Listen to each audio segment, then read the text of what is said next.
All right, coming up next, it's a middleweight matchup between Nate the Great Marquardt and Dan Hendo Henderson. Our tale of the tape for this much-anticipated middleweight encounter. So a more than 5-year gap between these two fighters when it comes to the age, with similar height and the same reach. And now for the particulars, we go inside the octagon where we find Bruce Buffer. Ladies and gentlemen, this fight is 3 rounds in the UFC middleweight division. Introducing first, fighting out of the blue corner, a Greco-Roman wrestler, holding a professional record of 32 wins, 15 losses. He stands 5 feet 11 inches tall, weighing in at 185 pounds. Fighting out of Temecula, California, Dan Henderson.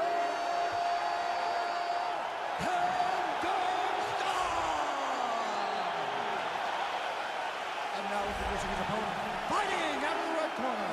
This man is a mixed martial artist, holding a professional record of 38 wins, 19 losses, and 2 draws. He stands 6 feet tall, weighing in at 185 pounds. Fighting out of Denver, Colorado, USA, Nate the Great Marquardt.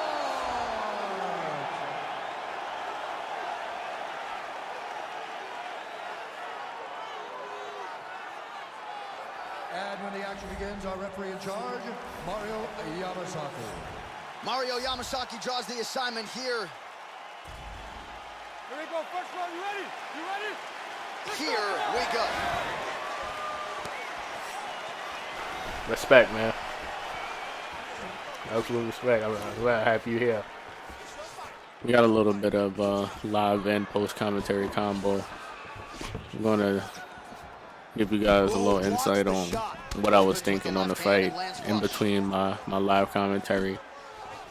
This fight, I didn't have my rivals commentary in there, Cosmo Pierre, Prometheus 420, who was controlling Dan Henderson. This rivalry goes all the way back to THQ UFC 3 Pride days. Wicked. He absolutely demolished me in that game. So, you know, I came over here, I got Wicked, and now he can't handle that. So, what I really wanted to do was bring Dan Henderson in here and beat the piss out of him. The way he beat the piss out of me in Japan. Can't do the soccer kicks, you can't do shit like that, but I can wrestle him around. You know, get into some clinch work, throw him around a little bit, but it didn't really go as planned. I ended up wrestling a little bit, but not too much. And he's looking for that left.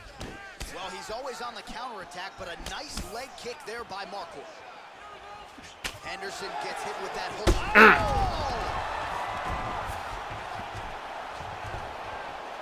He's in big trouble. Well, back to his feet here, Joe, but look at him. He is hurting for certain. That man is in a world of trouble. That's the connection. That's you lagging. Lag switching and shit. Get into a little bit of clinch work here. I wanted to get into the back clinch, and I wanted to like pick him up and throw him, but I couldn't get to it. He was really good at getting out of the clinch. That's what I need to be a little bit more successful with, is being patient when it comes to clinch work and wrestling and stuff like that. Trying to take the back here. And that's something that I noticed too, like if I'm going for a takedown and I don't actually commit to the takedown, it's gonna, you know, automatically cancel, and I'm gonna lose the stamina for that. I need to actually go all in or not. Now this plan actually backfired. Tried to grapple with him, and he actually gets on top and starts beating the piss out of me. So I try to scramble and just get right back to my feet. Whiffs on the elbow. Good combination so far from both men. Yeah, looks a little Up. Hendo bomb. Grapple. Nope. Grapple is not working. I have to, you know, use combinations to try to get in there. Can't just shoot. You're going to be expecting it. Well, he absorbs a kick to the head here, left it wide open. He's got to not move into that power shot. Let's see if he can adjust. Come on, don't get knocked out. Like doing dumb shit. Good defense there. Now I'm trying to push him to the cage with the you know, striking. Get him off centered. I tried to strike with him for a little bit, you know, lull him to sleep, push him to the cage, and then just, you know, muscle him, get him down. That's exactly what we got there. Now we got top control, and we can control the fight from here, basically. Prometheus is not the best grappler, so that's honestly where we feel like we had the advantage in this whole card, was obviously in the grappling. But sometimes your heart gets to you, your ego gets to you, your honor gets to you, and you want to strike with dudes, and you end up getting knocked out. So it happens. You just need to, you know, fight where your bread is buttered, not let the ego get the best of you. Absolutely pelted by that head kick. Under a minute now to go in the round.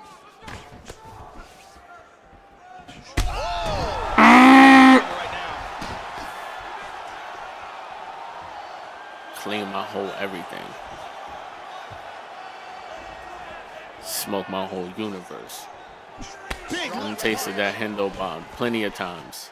In Japan and UFC, I'm not. You would think I would be smarter than that right now, but not really. Now I'm trying to, you know, do a little bit of head movement. See if I could, you know, slip a couple of these shots and not just use up my block. Get the clinch here. Tried to get that back clinch. Tried to slam him. Nope. That was my plan. I wanted to clinch with him and slam him. Have a seat, Nate. Have a seat. Put your ass down. Might hold up in the conversation for round of the year. Let's take a look at some of the action in that round here. Here's a big leg kick. Nate, they're looking at you crazy. They're looking at you like you just they looking at you like you Tito Ortiz in this matter. You just basically trying to scratch this off of your fucking record from Pride days. You know what I'm saying? But yet you still getting starts. Like, what's that about? That's what I'm saying. What is that about? That don't make sense. None. So, second round, I'm going to try to do more of the same. I see that, you know, we're just about even on the striking tip. I really don't have that much of an advantage. It still can go either way, so I definitely want to wrestle with him and get him to the ground and beat the piss out of him. Clinch it up, get to the back clinch and try to do something funny. Suplex him or something like that. But I never really got that far, I don't think I've ever got to the back clinch and was able to slam him, so that was all wasted efforts. Could have did an inside trip or H-bomb. Throwing that H-bomb out there. Could have probably got a, I don't know, belly to belly takedown or something. Well, Joey seems to have his opponent's timing down. He has landed some good shots, but nothing really in terms of multi-shot combinations, and perhaps that's why his opponent's still standing. So perhaps at this point, he could change up the power with which he throws some of these strikes, maybe alter the tempo a little bit, and try to make it so it's not just one and done when it comes to his striking attempt. Oh, significant strike attempt there, but a huge block. Just misses there with the left. He's doing a great job of blocking things here. How about that shin? Now, I'm really just trying to box a little bit with him, lull him to sleep, and then at some point, try to look for like a double leg or a single leg. Honestly, I wanted a power double leg, try to dump him. Yep, but I don't think Nate got that, so you just gotta deal with what you got and try to block these transitions in the lag. He postures into place. Really good at getting back up to his feet.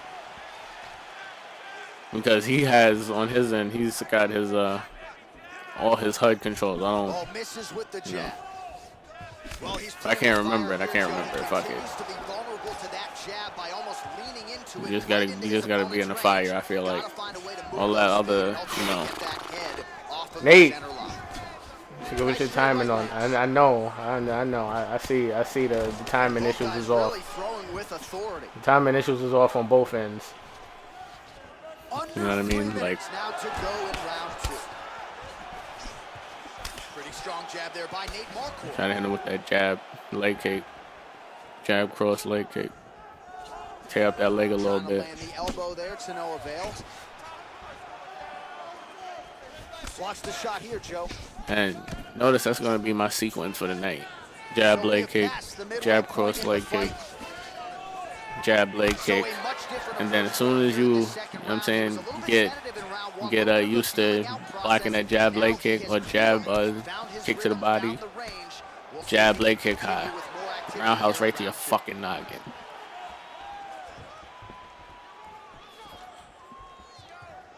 Keep blocking low. He's moving to the right, trying to avoid that big right hand. Ooh, that could have taken my head off. 2 minutes now to go in round 2. Trying to feint a little bit. And throws a big right hand, but doesn't find its home. And a nice see, kick. jab kick to the body. Get him to react low. Able to land So that way I can go over the top. Get down! See? There you have it. His feet again, amazing. Big kick lands. Now I feel like I got my rhythm with the kickboxing. Because I'm hitting my combinations. I'm doing everything that I want. And now I got my rocks back. Now I got my drops back. Serious power in that kick, but misses. And Dan Henderson looked like he's a little out of shape. And that's what he said. That's what he said after the fight. I got a little post-fight press conferences to go after.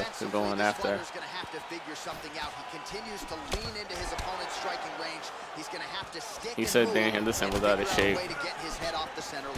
But that was his guy's fault, man. They wasn't prepared for the fights. The card was made since October 19th or maybe even earlier, but hey. You can bring an MMA fighter to the gym, but you can't make him work out. Oh man, with that right leg kick.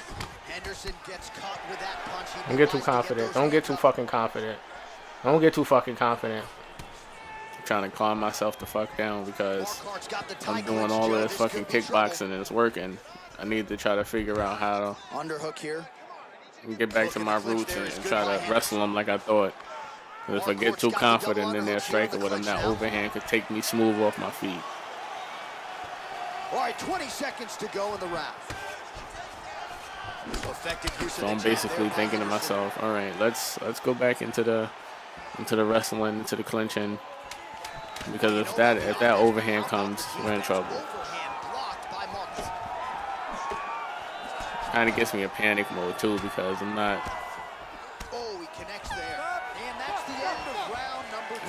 throwing shots and setting up the takedown. I'm just throwing the clinch or the takedown, which is bad. This thing has gotten really, really bad. Prevailing wisdom is, Joe, if this thing gets any worse, they're going to stop this fight. Let's look at that from a different camera.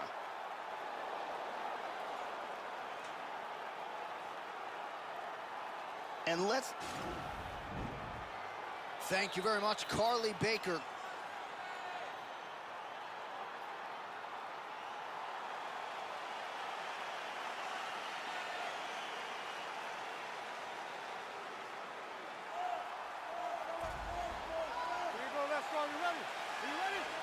Third round underway. Trying to tell Nate, calm down, relax. He's gonna try to pepper you. You're gonna try to be aggressive. Try to clinch up with him. Try to wrestle with him. He hasn't really shown any signs of slowing down here tonight. I'm not sure how much more his opponent can take. Stops my transition. Immediately try to go on the side control. I That's my He's doing move. a great job of moving and transitioning here on the ground. Couldn't block that Excellent transition. movement here on the ground. I wonder if that transition is different than if they were like trying to stand up from that position. And I think we end the fight basically right here. Can't move, can't do anything. And Mario Yamasaki actually comes in and saves somebody. And this is a result of a large volume of strikes. Just kept throwing bombs all night long and finally got the victory. Yeah, Joe, how's that for a flurry to end this fight here tonight? It was the one big strike that was the beginning of the end, got the knockdown, and then created the opening that allowed him to jump in and ultimately force the stoppage victory. So the referee made the right call stepping in and preventing him from absorbing any further damage. And let's check that out from a different angle.